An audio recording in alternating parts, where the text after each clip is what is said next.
हे जेवण सुद्धा जेवण हे आपल्या शरीराला औषध आहे, लक्षात घ्या. पण आज औषध म्हणून काम करते का जेवण? जेवणामधून सुद्धा आपल्या बॉडीमध्ये विष चालले जेवणामधून. म्हणजे सकाळी उठल्यापासून तुम्ही ज्यावेळेस ब्रश करता कोलगेटमध्ये पण केमिकल आहे, चहामध्ये केमिकल आहे, सगळं केमिकल आपल्यामध्ये जाऊन मित्रांनो आपल्या शरीरामध्ये ज्या काय आपले जे पार्ट आहे ऑर्गन्स आहे बॉडीचे यामध्ये ते केमिकल जे आहे ते साठत असतात.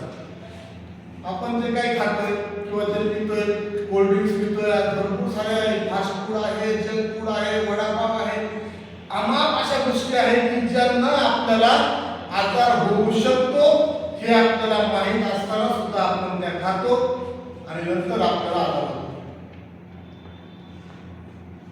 आता आजार बरा करण्यासाठी आपल्याकडे डॉक्टर आहे, परंतु आजार होऊच नाही म्हणून आपण जर काम केलं तर त्या ठिकाणी आजार होणार नाही. आज पाहिलं हवा सुद्धा अशुद्ध आहे. तुम्ही झोपताना एसी मध्ये आपण येतो बघा, आता एसी मध्ये आपण इथं या ठिकाणी जी हवा ती तयार होते ही सुद्धा अशुद्ध तयार होते. निसर्गाची हवा आपल्याला भेटत नाही. किंवा आपण झोपल्यानंतर आपण फॅन चालवतो किंवा आपल्या उशाला जे पहिलं काय असायचं की कापून असायचा, आता फॉर्म आला फॉर्म, त्या ठिकाणी सुद्धा आपल्याला हवा शुद्ध भेटत नाही. म्हणजे अन्न शुद्ध नाही, हवा शुद्ध नाही, पाणी शुद्ध नाही. किती लोकांना वाटतं पाणी शुद्ध नाही? बरोबर. जे आरो आपण आज घरी वापरतो मित्रांनो, ह्या आरोला बाहेरच्या देशामध्ये बंदी. आपल्या देशामध्ये सर्वच आरो शिवाय पाणी निघू शकत नाही. जे की माझं असं वैयक्तिक मत आहे, आरोपेक्षा विहिरीचं पाणी काही पडणं चांगलं. परंतु आपण काय करतो की अवेअरनेस तर वाढला आपला. आज मक्यातलं पाणी किंवा पाण्यातलं पाणी, राजनाचं पाणी, विहिरीचं पाणी आपण पित नाही. आपण काय घेतो, बॉटल घेतो, बॉटलचं पाणी पितो. मित्रांनो शिळं पाणी आपल्याकडे पित नव्हते पहिलं, बरोबर. शिळं पाणी पित नव्हते, शिळं नव्हतं. पण जी बॉटल 6-6 महिने पॅक आहे ती बॉटल आपण पितोय.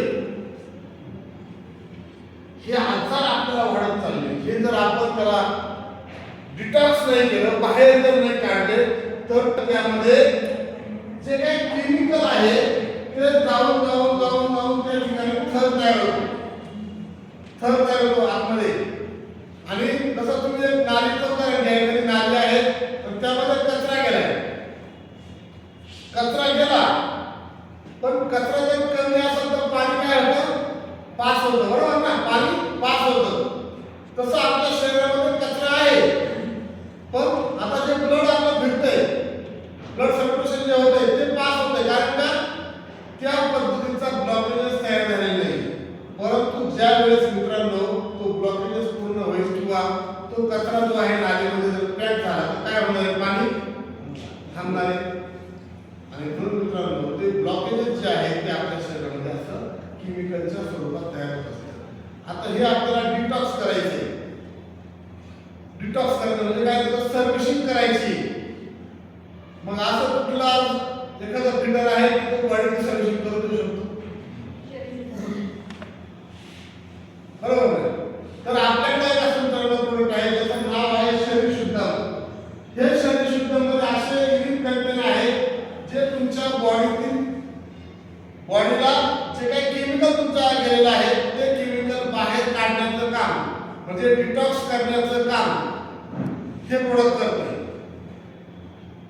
या प्रोडक्टमुळे तुमच्या शरीरामध्ये पित्त, कफ, वात आणि आणखी बरेच काही आजार जे आहेत ते आजार बरे करण्याची ताकद किंवा होऊ नये यासाठी खऱ्या अर्थाने शरीर शुद्ध हे काम करत असतं.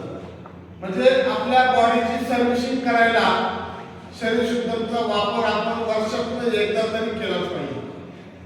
वर्षातून एकदा